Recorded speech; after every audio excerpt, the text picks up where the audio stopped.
గోంగూర chicken చెప్తుంటేనే నోరు ఊరిపోతోంది కదా. ఇది ఎలా చేయాలో ఈరోజు వీడియోలో చూద్దాం.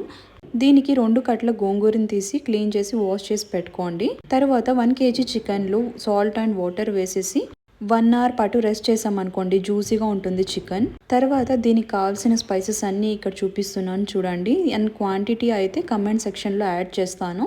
ఈ రెసిపీకి సన్నగా తరిగి పెట్టుకోవాలి. ఆనియన్స్ 250 grams సరిపోతుంది మనకి 1 kg చికెన్కి. ఇది జింజర్ గార్లిక్ పేస్ట్. ఇప్పుడు కడాయిలో 2 టేబుల్ స్పూన్ ఆయిల్ వేసేసి ఇప్పుడు గోంగూరని వేసి మనం ఇలా ఫ్రై చేసుకోవాలి. ఫ్రై చేసుకొని దగ్గరకు వచ్చాక తీసి పక్కన పెట్టుకోవాలి.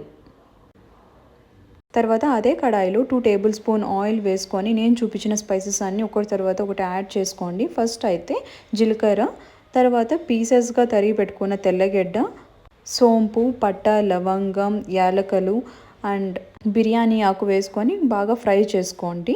తర్వాత మనం ఎర్రగడ్డలు వేసేసి బాగా ఫ్రై చేసుకున్నాక తర్వాత ఎండుమిరపకాయలు అండ్ పచ్చిమిరపకాయలు కూడా వేసేసి ఇవి గోల్డెన్ బ్రౌన్ కలర్ వచ్చేంత వరకు మనం ఆనియన్స్ ఫ్రై చేసుకోవాలి. ఓకేనా, ఇదే మెయిన్ థింగ్. తర్వాత కొంచెం పసుపు వేసుకొని ఫ్రై చేసుకోండి. అలాగే కొంచెం కరివేపాకు కూడా. ఇవి కొంచెం ఫ్రై అయిపోయాక మనం 1 kg చికెన్ అంతా వేసేసి ఇలా ఫ్రై చేసుకోవాలి. ఈ చికెన్ అనేది బాగా ఫ్రై అవ్వాలండి, లేకపోతే గోంగూర వేసినాక ఫ్రై అవ్వదు.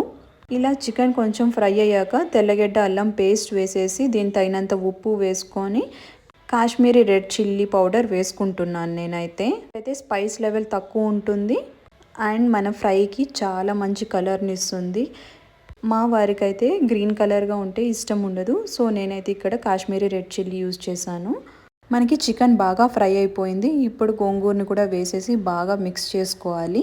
తర్వాత కరివేపాకు, కొత్తిమీర కూడా వేసేసి ఒక్కసారిగా కలుపుకొని 30 minutes సిమ్లో పెట్టేసి ఫ్రై చేసుకోండి. అప్పుడే మనకి గోంగూరలో ఉన్న పులుపు చికెన్కి పట్టి చాలా టేస్టీగా తయారవుతుంది.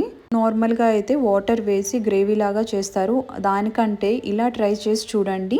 ఒక్కసారి బగారా రైస్ ఆర్ ఫ్లేవర్డ్ రైస్తో ట్రై చేయండి, సూపర్గా ఉంటుంది. మీరు ట్రై చేసి ఎలా వచ్చిందో నాకు చెప్పండి. Bye guys.